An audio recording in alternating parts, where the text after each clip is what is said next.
నమస్కారం అండి. నా పేరు శ్రీలత. నేను chief clinical nutritionist max cure hospitals Madhapur. ఇవాళ మనము జెస్టేషనల్ డయాబెటీస్ డయట్ గురించి తెలుసుకుందాం. సో ముఖ్యంగా ఈ జెస్టేషనల్ డయాబెటీస్ అనేది ప్రెగ్నెంట్ విమెన్కి షుగర్స్ ఎక్కువగా ఉంటాయన్నమాట. సో దీనికి కారణం ఏంటంటే ప్రెగ్నెన్సీలో మనకి డెవలప్ అయ్యే ప్లాసెంటా. ఈ ప్లాసెంటా హార్మోన్స్తో మనకి షుగర్స్ అనేవి ఎక్కువగా పెరుగుతాయి అన్నమాట. సో వన్స్ ఆ ప్రెగ్నెంట్ లేడీ డెలివరీ అయిన తర్వాత ఆ షుగర్స్ మోస్ట్లీ కంట్రోల్లోకి అయ్యే ఛాన్సెస్ 90 to 99% ఉంటాయన్నమాట. ఎవరో ఒక్కరు కన్సిస్టెంట్గా డయాబెటిక్గా మిగిలిపోతారు. But most of the cases diabetes అనేది నార్మల్కి వచ్చేస్తుంది.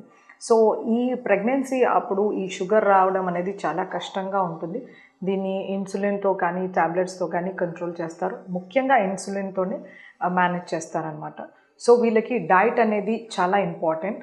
ఫస్ట్ ఆఫ్ ఆల్ వాళ్ళు ఎక్కువ వెయిట్ గెయిన్ అవ్వకూడదు, బేబీ వెయిట్ గెయిన్ అవ్వాలి, తర్వాత షుగర్స్ కంట్రోల్లో ఉండాలి అనమాట.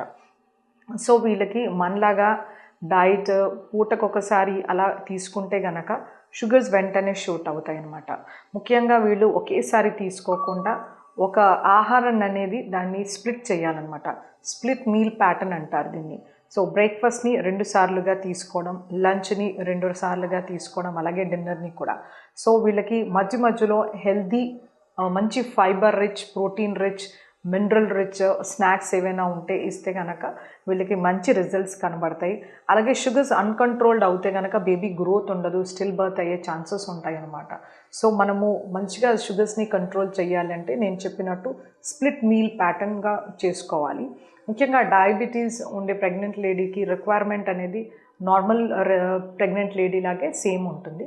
వీళ్ళకి ఏంటంటే ప్రోటీన్ కంటెంట్ ఎక్కువ, కనీసం ఒక 20 నుంచి 25 గ్రాముల ప్రోటీన్ సగటుగా అవసరం ఉంటుందన్నమాట అడిషనల్గా.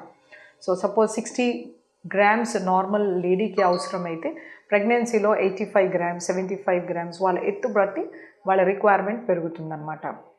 అలాగే వీళ్ళకి కాల్షియము, ఐరన్ కంటెంట్ కూడా చాలా అవసరం. సో బేబీ స్కెలిటల్ సిస్టమ్, ఎముకలు బాగా పెరగాలి, తర్వాత బేబీకి గ్రోత్ ఉండాలి అంటే ముఖ్యంగా కావాల్సింది ఫోలిక్ యాసిడ్ అనమాట. ఈ ఫోలేట్ మనకి డైట్లో ఆకుకూరల్లో, కూరగాయల్లో బాగా లభిస్తుంది. ఇవి తీసుకుంటే కనుక అల్టిమేట్లీ ఫీటస్ వెయిట్ గెయిన్ అనేది బాగా ఉంటుంది. సో వీళ్ళకి ఏంటంటే అన్ని రకాల కూరగాయలు, ఆకుకూరలు, పళ్ళు తీసుకోవచ్చు. కాకపోతే దుంపల్ని కాస్త జాగ్రత్తగా తీసుకోవాలి. ముఖ్యంగా బంగాళదుంపలో మనకు వచ్చే వైటమిన్స్ ఏమీ ఉండవు. ఉట్టి పిండి పదార్థం, కార్బోహైడ్రేటే వస్తుంది. క్యాలరీ కంటెంట్ కూడా ఎక్కువగా ఉంటుంది, గ్లైసిమిక్ ఇండెక్స్ కూడా ఎక్కువగా ఉంటుంది. మనకి బంగాళదుంపల పైన ఉండే పీల్ తొనలోనే మనకి కొంచెం పొటాషియం దొరుకుతుంది అనమాట. సో మనకి ఎట్లాంటి న్యూట్రిషనల్ ఇంపార్టెన్స్ అంటూ మనకి బంగాళదుంపలు లేదు. సో టేస్ట్ కోసమే తినడం. సో ఎప్పుడైనా ఒకసారి ఏదైనా పులావ్లో, మిక్స్ వెజ్ సబ్జీలో కొంచెం వేస్తే నష్టం లేదు, తీసుకోకపోతే మనకి లాభమే ఉంటుందన్నమాట. అలాగే కంద కూడా అంతే, కొన్ని వైటమిన్స్, మినరల్స్ మైనర్ రేషియోలో ఉంటాయి. సో మనకి ఈ ప్రెగ్నెన్సీలో ఇంపార్టెంట్ ఏంటంటే షుగర్స్ కంట్రోల్. సో అలాంటప్పుడు మనం ఇవి తీసుకోకపోతే మనకి నష్టం ఏమీ జరగదు. అలాగే మనకి క్యారెట్, బీట్రూట్ ఇలాంటివి ఉంటాయి. వీటిలో కొంచెం షుగర్ కంటెంట్, ఫ్రక్టోజ్ ఉన్నా కూడా మనకి మంచి వైటమిన్స్, మినరల్స్ లభిస్తాయి అన్నమాట. అలాగే సాల్యుబుల్ ఫైబర్ కంటెంట్ కూడా చాలా బాగా ఉంటుంది. ముఖ్యంగా ఇందులో బీటా క్యారోటీన్ అనేది బాగా లభిస్తుంది మనకి. ప్రెగ్నెంట్ లేడీకి వైటమిన్ ఏ అనేది బాగా అవసరం అన్నమాట. సో క్యారెట్స్ తీసుకోవచ్చు. బీటా క్యారోటీన్లో మనకి బీట్రూట్లో యాంథోసియానిన్స్ అనే యాంటీ ఆక్సిడెంట్స్ లభిస్తాయి. సో అది కూడా వాళ్ళు తీసుకోవచ్చు. కాకపోతే క్వాంటిటీ అనేది మనం కొంచెం రెస్ట్రిక్షన్లో ఉంచుకోవాలి. సో 100 గ్రాములు సరిపోతుందన్నమాట వాళ్ళకి రోజు మొత్తంలో. అలాగే అన్ని రకాల ఆకుకూరలు, ముఖ్యంగా ఆకుకూరల్లో ముదురు ఆకుపచ్చగా ఉండే ఆకుకూరలు వీళ్ళు తీసుకోవాలన్నమాట. ఆకుకూరకు మనం పేరు చెప్పని అవసరం లేదు, ప్రతి ఒక్క ఆకుకూర అనేది తీసుకోవచ్చు. సో ఒకే రకమైన ఆకు కాకుండా ఆ ఆకుకూరల్ని మార్చుతూ ఉండాలి. ముఖ్యంగా గోంగూర కానీ, తర్వాత ముదురు ఆకుపచ్చలో ఉండే గంగబయలు కూర కానీ, తర్వాత మునగాకు కానీ, ఉల్లికాడలు కానీ, పుదీనా కానీ, వీటిలో beta carotene, iron content, folic acid చాలా సమృద్ధిగా లభిస్తాయి. అలాగే చాలామంది ఏం చేస్తూ ఉంటారంటే పాలకూర కానీ, తోటకూర కానీ, ఈ 2 ఆకుకూరలే వాడుతూ ఉంటారు. ఇవి చాలా ఫేమస్. సో అలా కాకుండా ప్రతి ఒక్క ఆకుకూరని అన్ని ఆకుకూరలు కలిపేసి కానీ అలా చేయడం చాలా మంచిది. సో పప్పులో వేసి చేసుకున్నా కూడా నష్టం లేదు. కాకపోతే మనం చేసుకునే ఆకుకూర పప్పు అనేది పసుపు రంగులో ఉండకూడదు. మనం వేసే ఆకు ఎంత ముదురు ఆకులో ఉంటుందో పచ్చగా, మనం చేసిన పప్పు కూడా అంత పచ్చగా ఉండాలి. సో అప్పుడు మన శరీరానికి కావలసిన బీటా క్యారోటీన్ కానీ, ఫోలిక్ యాసిడ్ కానీ, ఐరన్, కాల్షియం అనేది సమృద్ధిగా లభిస్తుందన్నమాట.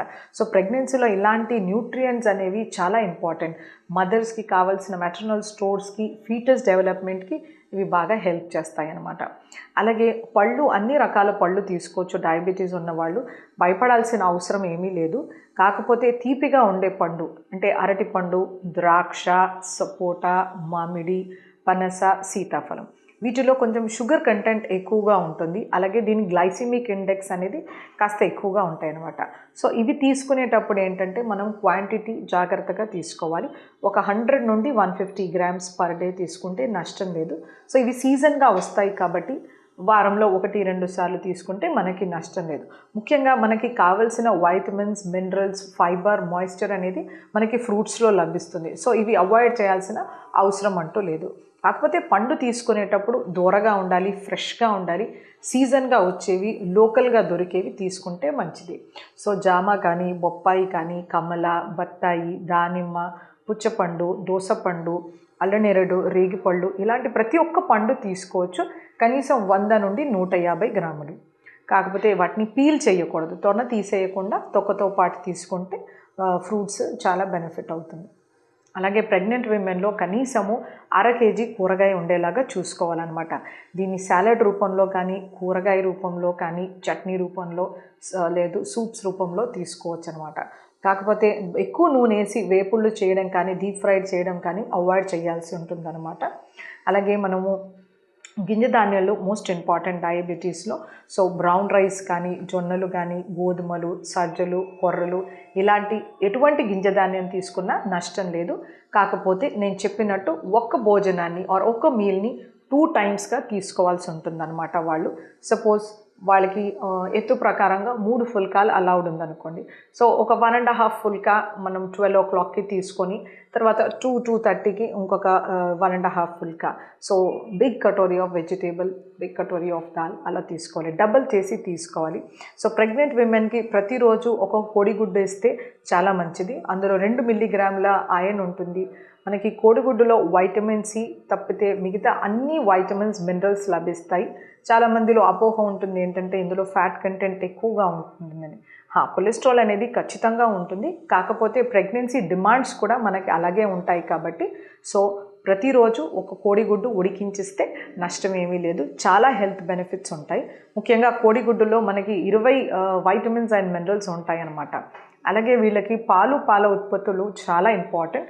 సో మదర్ బోన్స్, తర్వాత ఫీటస్ స్కెలిటల్ సిస్టమ్ డెవలప్ అవ్వడానికి ప్రతిరోజు కనీసం ఒక 600 నుండి 500 ml పాలు ఖచ్చితంగా ఇవ్వాల్సి ఉంటుందన్నమాట. సో అధిక బరువు ఉన్నవాళ్ళు వెన్న తీసేసిన పాలు, నార్మల్గా వెయిట్ ఉన్నవాళ్ళు toned, double toned milk and milk products ఖచ్చితంగా ఇచ్చేలాగా చూసుకోవాలన్నమాట. సో నట్స్ అండ్ ఆయిల్ సీడ్స్ని మనము స్నాక్ లాగా ఇవ్వచ్చు. బాదాం కానీ, పిస్తా, అక్రోట్, వేరుశెనక్కాయ, వీటిని నీట్గా కడిగేసి కానీ, నానబెట్టేసి కానీ వీళ్ళకి ఒక 15 grams ఆల్టర్నేట్ డేస్ కానీ, తక్కువ బరువు ఉన్న వాళ్ళకి ప్రతిరోజు ఇస్తే కూడా నష్టం లేదనమాట. తర్వాత వచ్చేసి ఉప్పు కాస్త జాగ్రత్తగా వాడుకోవాలి. 1 టీ స్పూన్ కన్నా కాస్త తగ్గించి వాడుకోవాల్సి ఉంటుంది. వీళ్ళకి నూనె అన్ని రకాలు వాడుకోవచ్చు, కాకపోతే నూనెని మార్చి వాడుకోవాలన్నమాట. కనీసం రోజుకి 5 నుండి 6 చెంచాల నూనె కానీ, నెయ్యి కానీ ఏ రూపంలోనైనా వాడుకోవచ్చు. కాకపోతే నూనెలు మార్చాలి, ఎక్కువ నూనె తీసుకోకుండా చూసుకోవాలన్నమాట. వీళ్ళలో పొట్ట పైకి పెరిగినా కొద్దిగా, యూట్రస్ పుష్ అయినా కొద్దిగా కాన్స్టిపేషన్ ఛాన్సెస్ ఎక్కువగా ఉంటాయి. తర్వాత ఇండైజెషన్ కానీ, యాసిడ్ రిఫ్లెక్స్ ఛాన్సెస్ ఎక్కువగా ఉంటాయి.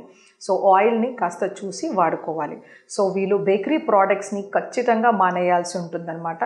ఎందుకంటే దీంట్లో సాల్ట్, షుగర్ కంటెంట్ ఎక్కువగా ఉంటాయి. తర్వాతను carbohydrate content, simple carbohydrates, refined carbohydrate content ఎక్కువగా ఉంటుంది. ఇవి తీసుకున్న వెంటనే షుగర్స్ పెరిగిపోతాయి అన్నమాట. సో వీళ్ళకి మొలకేసిన గింజలు కానీ, ఉడికించిన గుగ్గిళ్ళు కానీ, బట్టీలో ఆడించిన శనగలు కానీ, నట్స్ ఏవైనా రోస్టెడ్ నట్స్ కానీ, లేదు సోక్డ్ నట్స్ కానీ, లేదు ఒక గ్లాస్ రాగి జావ కానీ, ఒక కోడిగుడ్డు ఉడికించి ఇవ్వడం కానీ, సీజన్గా వచ్చే వెజిటేబుల్స్, ఫ్రూట్స్ ఒక కటోరీలో ఇవ్వడం కానీ, ఇలాంటి స్నాక్స్ ఏవి ఇచ్చినా కూడా వీళ్ళకి చాలా హెల్తీ. అలాగే మనకి ఒక సోయా నట్గెట్స్ కానీ, సోయా గ్రాన్యూల్స్ని కానీ ఉడికించి కాస్త తిరగమాతేసి వాళ్ళకి స్నాక్ లాగా ఇవ్వచ్చు. సో ఇలాంటి ఎటువంటి స్నాక్నైనా వాళ్ళకి 2-3 టైమ్స్ ఇస్తే కనుక షుగర్స్ చాలా కంట్రోల్లో ఉంటాయి. ఒకటి గుర్తుపెట్టుకోవాలి ఏంటంటే పెద్దగా ఒకే మీల్స్ మాత్రం ఇవ్వకుండా ఆహారాన్ని స్ప్లిట్ చేస్తూ స్నాక్స్ని మధ్య మధ్యలో ఇస్తే కనుక వాళ్ళ షుగర్స్ బాగా కంట్రోల్లో ఉండి బేబీ అవుట్కమ్ అనేది ప్రెగ్నెన్సీ అవుట్కమ్ అనేది బేబీ వెయిట్ అనేది ఎక్సలెంట్గా ఉంటుందన్నమాట. సో ఈ జాగ్రత్తలు జెస్టేషనల్ డయాబెటీస్లో తీసుకోవాల్సినవి.